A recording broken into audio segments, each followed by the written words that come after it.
Shabbat Shalom. I love Jewish stories about the devil because they perfectly disprove the devil. It's one of those beautiful quirks and paradoxes of our tradition. So what do I mean about a story about the devil? Well, today you read the story of Egel HaZahav, the golden calf. And our ancestors, like I'm sure many of you as you read through it, were a little confused by the behavior of the first generation that had just left Egypt. They had seen God perform miracles unlike any others. They had followed Moses there into the wilderness and had just heard the Ten Commandments, the Aseret HaDibrot, proclaimed from Mount Sinai. They were still at the foot of the mountain, the smoke having barely settled, and they make a golden cow, and they start worshiping it. It doesn't really seem to make a lot of sense. So it invites a little explanation, a little midrash, as we call it, a little rabbinic interpolation, looking between the words to try and uncover what might have actually happened to lead to such a unexpected situation. And interstage left, Hasatan, the adversary. Now, notice that in Jewish tradition, Hasatan is not normally the red horns and tail and pitchfork kind of figure. He is the adversary. That's literally what the word Satan, Satan, means, meaning that it is his job within the courtly retinue to try to convince God that humanity is not worth the trouble, that we do not deserve compassion, mercy, and forgiveness from God, and that God should instead throw the book at us. And in this particular case, he was upset, says the story, that God had given the most precious Torah to these humans, these mortals. Again, recognize Satan is not opposed to God per se. He is not upset that there is such a thing as Torah and rightness and good. He just doesn't like the fact that we've got it. It should stay in heaven where it can remain perfect and unsullied by human transgression. To prove his point, says the Midrash, he comes down and he begins to work his magic. He creates a huge storm, cloud that obscures the top of the mountain, making the people worried about Moses' well-being. After all, he's been up there for 40 days. The storm has a secondary effect, which is, in ancient times, makes it impossible to tell what time it is. You can't see the sun, it's all cloudy. In Florida, we know this very well. Who knows what time it is? And isn't it time Moses was back already? Maybe Moses isn't coming back. Maybe something's happened. I mean, after all, we have been able to rely on all of his statements. And of the greatest of irony, if we are willing to accept that Moses is infallible and we think he's late, well, then his infallibility tells me it's not because he got the time wrong, it's because something must be wrong with him. He might be dead. And indeed, Satan is said to have created an image of a funeral pyre with Moses' body laid out across it. The people panic. They turn to Aaron, and the whole incident of the golden calf unfolds as we read this morning. So, who was responsible for the golden calf? The devil made me do it. The devil made me do it. Right? Isn't that what that story teaches? Maybe? I know, you're all a little scratching your head. Those of you that are used to devil stories, those of you that are not used to devil stories, you're probably all wondering what this story seems a little off in ways. It's not exactly like the devil went down to Georgia and just started making a deal for a fiddle of gold. This is really layered and complicated and confusing. And really, can we blame the devil for what happened here? Is it the devil made them do it? Or is it instead exposing what is a deeper understanding in Judaism? That within each of us, we have the potential to make really, really stupid decisions. And that potential rises exponentially when we are afraid, when we are scared, when we are feeling like we are lost and we have no hope, then we really can make stupid decisions. Think of where the Israelites were. They are standing in the middle of nowhere, literally Bamidbar, the wilderness place, meaning that nobody lives there. It is uninhabitable. And the guy who had been supplying the food and the water as well as the directions has been gone for a month and a half. And now it looks like he might not be coming back because, well, it's been a month and a half. Are we sure he's going to come back? Clouds or no clouds, images or no images created by a supernatural force, the people were beginning to get worried.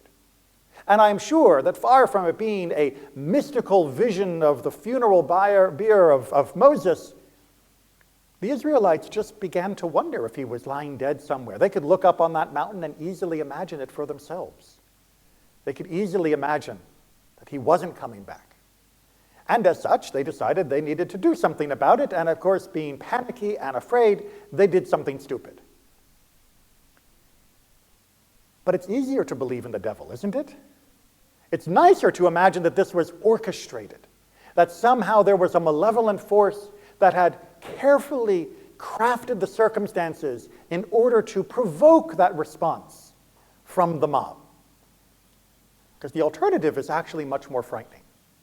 Because if we believe that the devil made this happen, crafted the situation, then we believe that perhaps there is some way that we can defeat the devil. We can wear a red string on our wrist. We can paint a blue eye on the wall. We can say the right prayers or incantations to keep the devil at bay. And then, thank God, I'll never make a stupid decision because the devil will not have been able to infiltrate my life and set up those circumstances. But that's the wrong conclusion. And that's not what our text is trying to teach us. Because we don't overcome the problem that happened with the golden calf by coming up with various superstitions to keep a non-existent metaphysical creature away from us. We overcome the problem of the golden calf by actually recognizing that it wasn't the devil who made us do it, it was us. We're the idiots. And we have the potential for evil inside of us. Not usually for most of us at the top of us, at the surface. It's not usually flowing out into our lives, thank God, and certainly not for the people in this room, I am sure. But it is there. There is that Yetzer Hara, as we call it, that inclination towards something wrong and bad. And given the right circumstances, it will absolutely flourish. It might even take over. That's not because of the devil, that's because we have not properly defended ourselves against it. And we don't defend against it with charms, amulets, and incantations. We defend against it by recognizing the root cause that has created the panic and the fear that will lead to those stupid and bad decisions. If you are afraid of a situation, do not believe that it is Satan that is causing the fear. Believe it is the situation that is causing the fear. And that fear should not then be your compass for how to solve the situation. If you are afraid of the strangers, that doesn't mean you send away the strangers because they are emissaries of the devil. It means that you find a way to remove that fear, either by recognizing that despite your fear, we still live at a time when the crime rates and the life expectancy is better than at any other point in human history, or, by actually getting to know the stranger and recognizing that they are not evil incarnate, and perhaps even helping them so that they will never be in a position where they might want to do anything you don't like. Likewise, not even the strangers, but our neighbors that perhaps sometimes we can feel anxious about.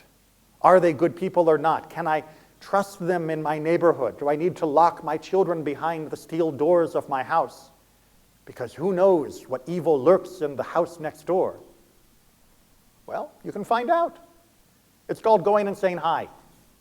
Bring them a pie, some cookies. Invite them over to tea or coffee. And then, suddenly, they're no longer the devil. And suddenly, those impulses, that fear within us, no longer has a hold over us. The greatest problem that we face is imagining that there is this supernatural, demonic, conspiratorial force. And maybe not supernatural if you're more on the atheist spectrum, I don't know. But still believing that there is some malevolent entity or organization that is secretly plotting and working against us, trying to pull us down. Because when we think like that, then that becomes the target of our energy and effort. And I'll tell you, that will exacerbate the fear. That will exacerbate the hate. And that will exacerbate the suffering. But if we remove that from our thoughts, that the problems we have are the results of being us, the results of millions of people making not so great decisions, often under very not great circumstances, and that if we improve those circumstances and we improve the process by which we make those decisions by actually, talking together civilly, that we have no need then of a devil as a boogeyman, and we will instead be able to address the root causes of the situations that cause us such anxiety. This is what the Israelites should have done.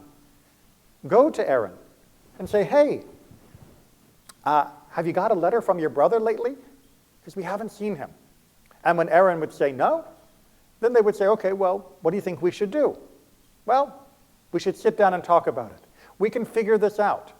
We can do something that will get us through this situation. And if Moses comes back and finds us plotting to replace him, he will not be upset. He will be much happier than if he comes back and finds us worshiping a golden cow. Because at least, if we are working together, he'll know that we're on the right path and that Satan will have no place in our community. Shabbat Shalom.